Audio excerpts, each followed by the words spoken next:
RBI নতুন plastic note মুকলি কৰিব নেকি? ভাৰতত টকাৰ ভৱিষ্যত কেনেকুৱা হ'ব? নমস্কাৰ বন্ধুসকল, ভাবকচোন আপোনাৰ হাতত থকা 100 বা 500 টকাৰ নোটটো যদি কাগজৰ সলনি প্লাষ্টিকৰ দৰে এটা বিশেষ বস্তুৰে বনোৱা হয় তেন্তে কেনেকুৱা হ'ব? বৰষুণত তিতি নাযাব, সহজে ফাটি নাযাব আৰু নকল কৰা কঠিন হ'ব। শেহতীয়াকৈ ভাৰতত পুনৰ এবাৰ প্লাষ্টিক নোট বা পলিমাৰ নোট লৈ আলোচনা আৰম্ভ হৈছে। বহু মানুহে ক'বলৈ ধৰিছে যে RBI অৰ্থাৎ ভাৰতীয় ৰিজাৰ্ভ বেংকে নতুন ধৰণৰ প্লাষ্টিক নোট আনিব পাৰে। কিন্তু এই প্লাষ্টিক নোট আচলতে কি? কিন্তু ইয়াক আনিব কিয় বিচাৰে? ইয়াৰ সুবিধা অসুবিধা কি? আৰু আমাৰ দৈনন্দিন জীৱনত ইয়াৰ প্ৰভাৱ কেনেকৈ পৰিব? টকা ক'ৰ পৰা আহে? প্ৰথমতে এটা সাধাৰণ প্ৰশ্ন, আপুনি প্ৰতিদিনে ব্যৱহাৰ কৰা টকা ক'ৰ পৰা আহে? ভাৰতত কাগজী নোট ছপোৱাৰ দায়িত্ব RBI-ৰ। RBI হৈছে দেশৰ কেন্দ্ৰীয় বেংক।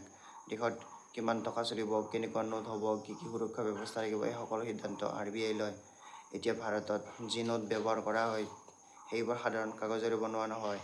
ইয়াত কপাহ আৰু বিশেষ ফাইবাৰ মিশ্ৰণ ব্যৱহাৰ কৰা হয়। কিন্তু তথাপিও এই নোটসমূহ সময়ৰ লগে লগে ফাটি যায়, মলিন হয় আৰু নষ্ট হয়। প্লাষ্টিক নোট মানে কি? এতিয়া প্লাষ্টিক নোট মানে সাধাৰণ প্লাষ্টিক নহয়, ইয়াক পলিমাৰ নোট বুলি কোৱা হয়। পলিমাৰ হৈছে এক বিশেষ ধৰণৰ শক্তিশালী প্লাষ্টিক সদৃশ পদাৰ্থ। এই পদাৰ্থৰে বনোৱা নোট বহুদিন টিকে। সাধাৰণ কাগজী নোটতকৈ বহু গুণেই মজবুত। পৃথিৱীৰ বহু দেশে ইতিমধ্যে এই ধৰণৰ নোট ব্যৱহাৰ কৰি আছে। এতিয়াৰ 500 টকীয়া, 200 টকীয়া আৰু 100 টকীয়া নোট এইবোৰ নোহোৱা কৰা হ'ব পাৰে। বেংকৰ ভিতৰত আপুনি গৈ পইচা জমা কৰিব। এতিয়া হ'ব পাৰে নতুন যিবোৰ প্লাষ্টিক নোট আহিব সেইবোৰ আপুনি পাব। কিন্তু এই পৰীক্ষাটো ভাৰতে আগতেও কৰি চাইছে।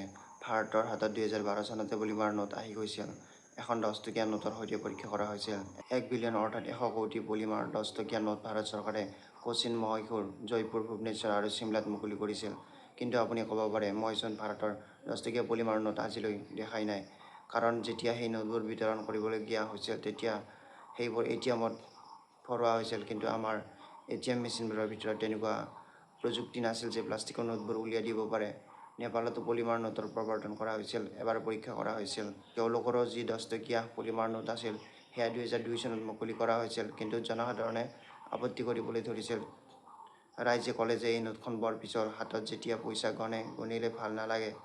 এতিয়া ভাল নলগাৰ বাবেই পিছল, চম্ভালিবই বৰ অসুবিধা আৰু পলিমাৰ নোটৰ ছপা ব্যয় অলপ বেছি হয়। গতিকে নেপালে স্বাভাৱিক মানক কাগজৰ মুদ্ৰাক ব্যৱহাৰ কৰিবলৈ আৰম্ভ কৰিলে। কিন্তু ভাৰতে পলিমাৰ নোট আনিব। তাৰ কাৰণসমূহ মই এতিয়া আপোনালোকক কওঁ। আটাইতকৈ প্ৰথমে ছপা ব্যয়টো চাওক। ভাৰতে প্ৰতি বছৰে প্ৰায় 3072 কোটি টকা খৰচ কৰিছে 2024 আৰু 25 চনৰ মুদ্ৰা ছপা কৰাৰ বাবে। এই যিবোৰ নোট আপোনালোকে ব্যৱহাৰ কৰি আছে সেইবোৰ ছপাবলৈ এই পইচা খৰচ হৈছে। 2024 আৰু 25 চনৰ আগতে এই ব্যয় আছিল প্ৰায় 5100 কোটি টকা, অৰ্থাৎ 5100 কোটি টকাৰ আশে-পাশে আছিল। আমাৰ এই নোটবোৰ ছপা কৰাৰ খৰচ 25% বাঢ়ি গৈছে। গতিকে চৰকাৰে কি বিবেচনা কৰি আছে যে এতিয়া আমি এই কাগজৰ মুদ্ৰা নোট নছপাওঁ। কিন্তু আপুনি ভাবিব যে এইমাত্ৰচোন আপুনি ক'লে যে এই কাগজৰ নোটতকৈ এই পলিমাৰ নোট ছপা কৰাটো বেছি ব্যয়বহুল, গতিকে পলিমাৰ নোটৰ খৰচহে বেছি। তেন্তে চৰকাৰে কিয় এইটো বিবেচনা কৰিছে? কাগজৰ নোট ছপা কৰাটোৱেই চোন সস্তা। 1200 কোটি 500 আৰু 100 টকীয়া নোট এক প্ৰকাৰে ধ্বংস কৰা হৈছে 2026 চনত। বিত্তীয় বৰ্ষ 2026-ৰ ভিতৰত এই নোটবোৰ সেইবোৰ আছিল যিবোৰ বেয়া হৈ গৈছিল, সেইবোৰ ধ্বংস কৰিব লাগিব, পেলাই দিব লাগিব আৰু তাৰ পিছত নতুন নোট ছপাব লাগিব। গতিকে এই খৰচটো বহুত বেছি। এতিয়া এই খৰচটো কেনেকৈ বাচিব পাৰে? এই নোটবোৰ যদি বেয়াই নহয় তেন্তে এইবোৰ প্ৰচলনত চলি থাকিব আৰু যদি পলিমাৰ নোট আহে তেন্তে সেইবোৰ 4 গুণ বেছি দিন চলিব। গতিকে খৰচ কাৰ্যকৰীভাৱে কমি যাব। চৰকাৰৰ এতিয়া তেনেকুৱা ধাৰণা হৈছে। দ্বিতীয়টো কথাটো কি? আপোনালোকে যদি দেখে যে UPI গ্ৰহণ কৰাটো বহুত বাঢ়িছে, কিন্তু এতিয়াও নগদ ধন প্ৰচলন কমা নাই। আজিও যদি আপুনি কোনোবা দামী শ্ব'ৰুমলৈ যায় তেন্তে মনোযোগেৰে দেখিব যে কিছুমান মানুহৰ তাত আহিব যিয়ে কাৰ্ডৰ দ্বাৰা বা UPIৰ দ্বাৰা পইচা নিদিয়ে। 50,000 টকাৰ বিল হৈছে 50,000 টকীয়া নোটৰ বাণ্ডুল উলিয়াই দিব। সেইসকল মানুহ যিসকলে নিজৰ উপাৰ্জন আজিৰ তাৰিখত কেৱল নগদ ধৰণে কৰিছে আৰু তেওঁলোকৰ উপাৰ্জন কেছত আহিছে, তেওঁলোকে খৰচো কেছতে কৰিছে। গতিকে চৰকাৰলৈ কোনো টেক্স যোৱা নাই। আৰু এইটো আপোনালোকে সকলোতে দেখিব, প্ৰতিখন চহৰতে দেখিব। বহু লোক আছে যিবোৰে কেৱল নগদ ধৰণে খৰচ কৰে। গতিকে নগদ ধনৰ প্ৰচলন আমাৰ দেশত 42.8 লাখ কোটি টকাৰ হৈ পৰিল। গতিকে চৰকাৰে বিচাৰে যে ইয়াৰ ওপৰতো নিয়ন্ত্ৰণ কৰিবলৈ। এতিয়া চৰকাৰে কেনেকৈ কৰিব? এতিয়া যদি 500 টকীয়া নোট ডিমনিটাইজেশ্যন কৰি দিয়া হয়, ধৰা হওক 200 টকীয়া নোট থাকে, তেন্তে 500 টকা খৰচ কৰিবলৈ আপোনাক 200 টকীয়া দুটা বাণ্ডিল আৰু 100 টকীয়া এটা বাণ্ডিল লৈ যাব লাগিব।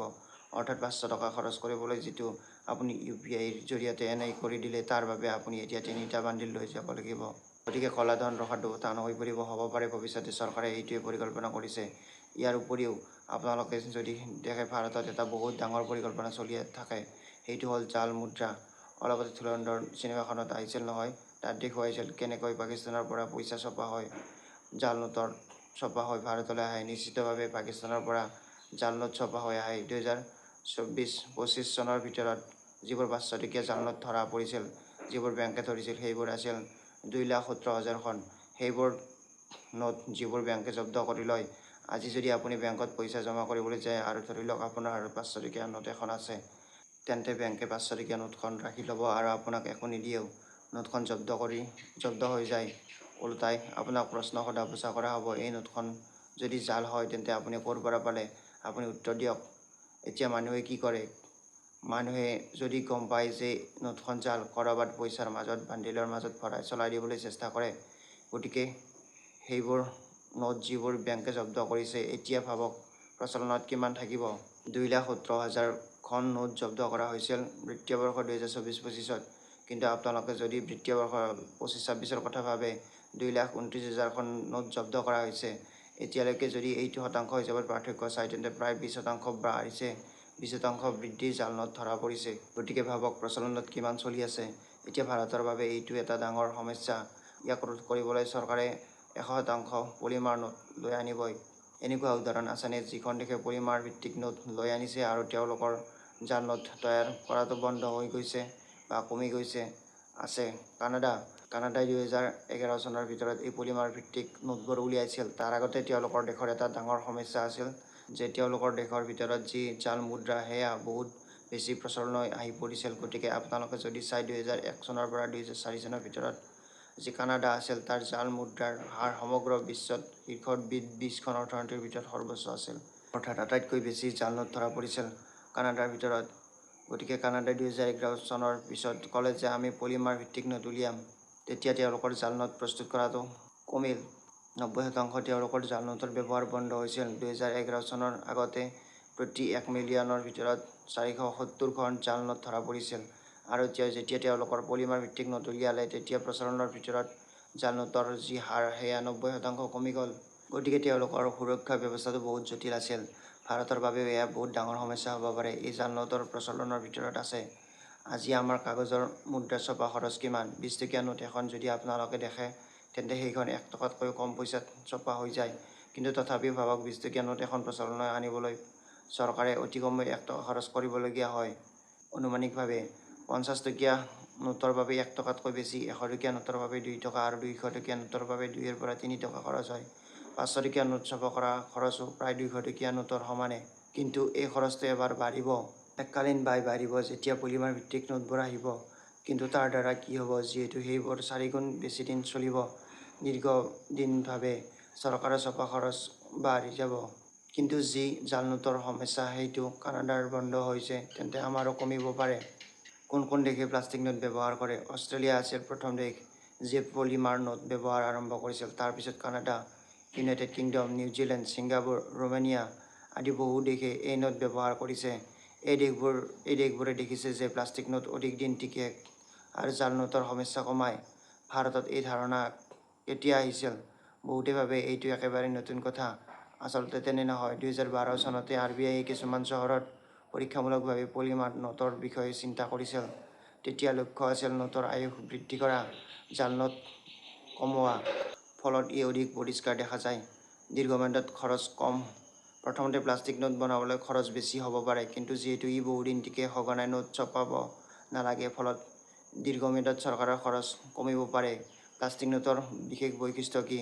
যদি আপুনি কানাডা বা অষ্ট্ৰেলিয়াৰ নোট চায়, তেন্তে কিছুমান বেলেগ কথা লক্ষ্য কৰিব, যেনে স্বচ্ছ উইণ্ডো, চকুত লগা ডিজাইন, উন্নত সুৰক্ষা চিহ্ন, বিশেষ হলোগ্ৰাম। নকল কৰাটো কঠিন বৈশিষ্ট্য। এইবোৰে নোটক অধিক সুৰক্ষিত কৰে। কোনো অসুবিধা নাই নেকি? প্ৰতিটো ভাল বস্তুৰ কিছুমান অসুবিধা আছে। প্লাষ্টিক নোটৰ ক্ষেত্ৰতো তেনে। উৎপাদন খৰচ। আৰম্ভণিতে এই নোট বনাবলৈ বেছি টকা খৰচ হ'ব পাৰে। নতুন মেচিন, নতুন প্ৰযুক্তি আদিৰ প্ৰয়োজন হ'ব পাৰে। গৰম অঞ্চলত সমস্যা। কিছুমান বিশেষজ্ঞই কয় যে অত্যাধিক গৰমত নোটৰ ওপৰত প্ৰভাৱ পৰিব পাৰে। যদিও আধুনিক পলিমাৰ নোটৰ এই সমস্যা কম কৰিবলৈ ডিজাইন কৰা হয়।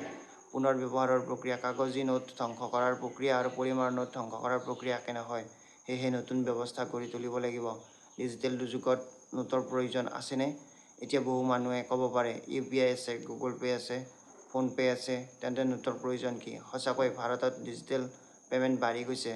ফোনপে', গুগল পে' আৰু অন্যান্য এপে লেনদেন সহজ কৰি তুলিছে। কিন্তু ভাৰতৰ দৰে বিশাল দেশত নগদ টকাৰ প্ৰয়োজন এতিয়াও আছে। গাঁৱে ভূঞে দূৰৱৰ্তী অঞ্চলত আৰু বহু সৰু ব্যৱসায়ত এতিয়াও নগদ টকাৰ ব্যৱহাৰ হয়।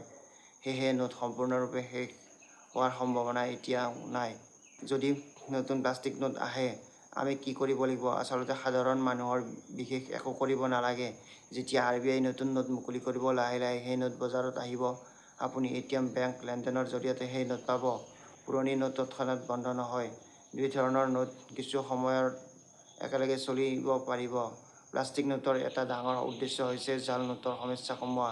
ভাবকচোন, যদি বজাৰত বহুত জাল নোট ঘূৰি ফুৰে, যেতিয়া মানুহে টকাৰ ওপৰত বিশ্বাস হেৰুৱাব, বিশ্বাস হেৰুৱালে অৰ্থনীতিৰ ওপৰত বেয়া প্ৰভাৱ পৰিব। সেয়েহে RBI নতুন নতুন সুৰক্ষা ব্যৱস্থা যোগ কৰি থাকে। প্লাষ্টিক নোট এই দিশত এটা ডাঙৰ পদক্ষেপ হ'ব পাৰে। ভৱিষ্যতে ভাৰতীয় টকা কেনেকুৱা হ'ব? বিশ্ব দ্ৰুতগতিত সলনি হৈছে। এফালে ডিজিটেল পে'মেণ্ট বৃদ্ধি পাইছে, আনফালে নগদ টকাকো অধিক সুৰক্ষিত আৰু প্ৰযুক্তিগত কৰাৰ চেষ্টা চলাইছে। হয়তো অহা কেইবছৰত আমি এনে নোট দেখিম যি অধিক সুৰক্ষিত, অধিক মজবুত, অধিক দিন টিকি থকা, সহজে নকল কৰিব নোৱাৰা। আৰু এই পৰিৱৰ্তনৰ অংশ হিচাপে প্লাষ্টিক নোট এটা গুৰুত্বপূৰ্ণ পদক্ষেপ হ'ব পাৰে। জয় হিন্দ।